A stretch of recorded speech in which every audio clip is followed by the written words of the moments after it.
Rain hammered the base gates like impatient fingers, and two young sentries stood soaked, frustrated, and cold.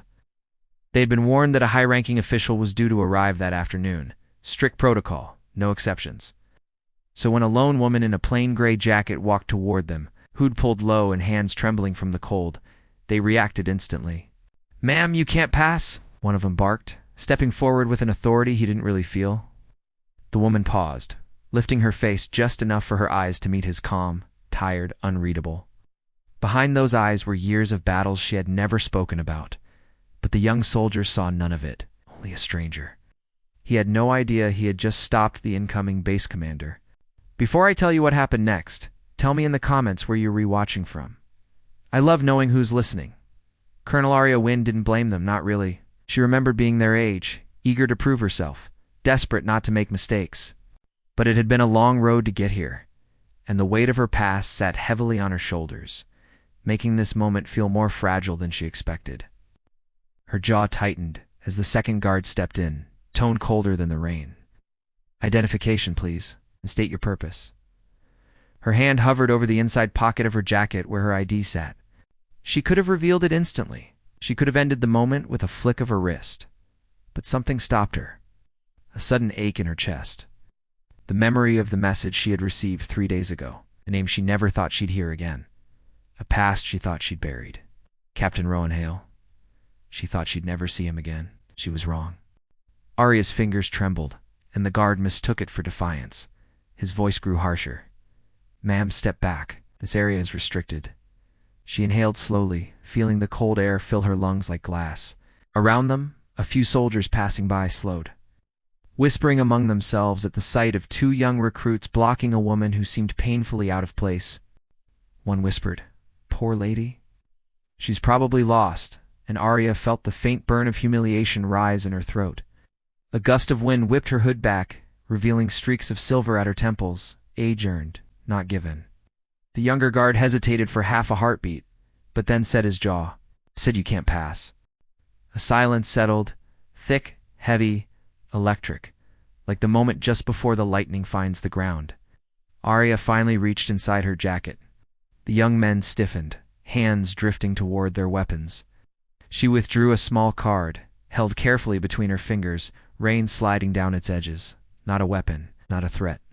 Her identification. She didn't hand it to them. She simply held it where the rainlight gleamed on the gold seal. The first guard squinted, then blinked. The second's lips parted, breath stopping in his throat. They looked at her again, really looked. The trembling hands, the calm eyes. "The quiet strength, ma'am," first guard stammered, voice cracking like a young branch. "Colonel Wynn." The whisper spread behind them as the soldiers who had gathered gasped softly, the truth rippling through the group like a shockwave. Aria gave a small nod, exhaustion softening her expression. "I am the incoming commander of this base. I'm freezing. May I enter now?" For a moment the recruits didn't move, frozen by embarrassment, by fear, by the sudden realization of how badly they had misjudged her. Rain dripped from their helmets onto their wide, pale faces. Then, almost simultaneously, they stepped aside, backs snapping straight. The watching crowd fell into stunned silence. But Aria didn't walk through immediately. Instead, she studied the two young men, soaked, trembling, and now visibly ashamed. A memory flickered across her mind.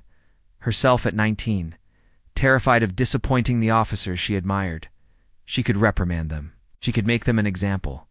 But leadership wasn't about ego. It was about teaching without breaking. "Tell me your names," she said gently. They swallowed hard. "Private Mason, ma'am. Private Trent, ma'am." Both stood stiff as stone. She nodded. "Good. Now listen carefully. You followed protocol. You did your job. And you showed courage, even when you weren't sure." Their eyes widened. They hadn't expected mercy. Aria continued, voice soft but steady. "But remember, this authority without humility becomes arrogance. And judgment without understanding becomes cruelty." A murmur rose from the watching soldiers' agreement. Relief, admiration, a few even clapped under their breath before stopping, embarrassed. Aria finally stepped past the gate, but before she did, she turned back, rain dripping from her hair in thin silver lines. Tomorrow morning, report to my office. Not for punishment. For training. See potential in both of you. The recruits exhaled in shaky relief. Mason's eyes shimmered, overwhelmed. Trent whispered, "Thank you, ma'am," voice barely audible. As Aria crossed into the base, her gaze swept the grounds. The same place where Rowan Hale now served as operations chief. Years ago, they had parted on a battlefield, smoke burning their lungs, both believing they'd never meet again. As she walked, she wondered if he would even recognize the woman she had become, or the storms she had survived alone. But she was here now, and she had earned every step. Because respect isn't claimed, it's proven, one choice at a time. And as the rain eased, softening into a mist, Aria realized that even the harshest storms can guide you home, if you're brave enough to walk through them. Thank you for listening to this story on Whispered Words. If it moved you, don't forget to like, comment, and subscribe.